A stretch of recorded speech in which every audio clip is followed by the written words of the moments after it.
भारतीय चाय पर दुनिया भर में बैन लगने वाला है। हाँ, आपने ठीक सुना। बहुत जल्द यही होने जा रहे हैं। सोचिए, आप सुबह उठते हैं और आपको पता चलता है कि जिस असम और दार्जिलिंग की चाय पर पूरा भारत गर्व करता है, उसे दुनिया के हर देश ने कचरे के डिब्बे में फेंक दिया है। यूरोप, अमेरिका, मिडिल ईस्ट, हर जगह भारतीय चाय को जहरीला कहकर बैन कर दिया गया है। लाखों किसान सड़कों पर आ चुके हैं। चाय की फैक्ट्रियों पर ताले लग गए हैं। क्या यह सिर्फ एक बुरा सपना है? नहीं। अगर आज हमने एक छोटी सी चीज को नजरअंदाज किया तो ये हमारा आने वाला कल हो सकता है। आज हम बात कर रहे हैं पीपीसी यानी प्लांट प्रोटेक्शन कोड की। एक ऐसा नियम जो अगर टूट गया तो भारत का पूरा चाय उद्योग तबाह हो जाएगा। आखिर क्या है ये पीपीसी और छोटे किसानों की एक छोटी सी लापरवाही कैसे भारत को बर्बाद कर सकती है? अगले 4 मिनट में आपको ये कड़वा सच जानना ही होगा। सबसे पहले समझते हैं कि यह आफत क्या है। पीपीसी का मतलब है प्लांट प्रोटेक्शन कोड। इसे भारतीय चाय बोर्ड ने बनाया है। सीधे शब्दों में कहें तो ये चाय के बागानों के लिए एक सख्त नियमों की किताब है।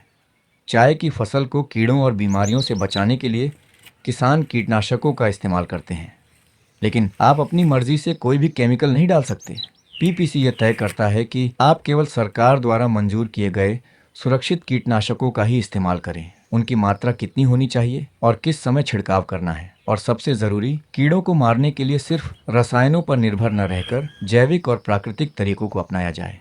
भारत में आधे से ज्यादा चाय हमारे छोटे चाय किसान उगाते हैं।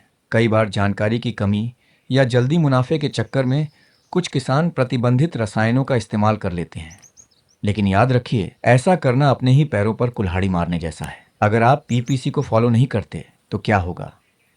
नंबर 1, आपकी पूरी फसल रिजेक्ट हो सकती है। आज की आधुनिक फैक्ट्रियां हरी पत्तियों को खरीदने से पहले लैब टेस्ट करती हैं। अगर आपकी पत्ती में जरा सा भी प्रतिबंधित केमिकल मिला तो फैक्ट्री आपकी पूरी फसल को लेने से मना कर देगी। आपकी हफ्तों की मेहनत मिट्टी में मिल जाएगी। नंबर 2, लाइसेंस और सरकारी मदद बंद। चाय बोर्ड आपका रजिस्ट्रेशन रद्द कर सकता है। सरकार से मिलने वाली हर सब्सिडी और आर्थिक मदद हमेशा के लिए बंद हो जाएगी। नंबर 3, कीड़े और डीट हो जाएंगे। जब आप ज़रूरत से ज़्यादा या गलत केमिकल डालते हैं तो चाय में लगने वाले कीड़े उस दवा के आदी हो जाते हैं। अगली बार उन पर कोई दवा काम नहीं करेगी और आपका पूरा बागान सूख जाएगा। बात सिर्फ एक किसान या एक फैक्ट्री की नहीं है, ये पूरे देश की साख का सवाल है। अंतर्राष्ट्रीय बाजार में, जैसे यूरोप या अमेरिका में, चाय की शुद्धता को लेकर जीरो टॉलरेंस की नीति है। वहाँ बेहद सख्त MRL यानी मैक्सिमम रेसिड्यू लिमिट्स के नियम हैं।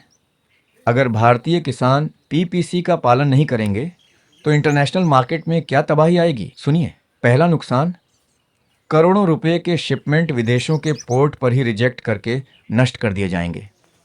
दूसरा नुकसान, भारत का ब्लैकलिस्ट होना। अगर लगातार हमारी चाय में केमिकल मिलते रहे तो भारत को रेड अलर्ट लिस्ट में डाल दिया जाएगा। कोई भी विदेशी कंपनी भारत से चाय खरीदने का रिस्क नहीं लेगी। सारा बिजनेस श्रीलंका या केन्या जैसे देशों के पास चला जाएगा।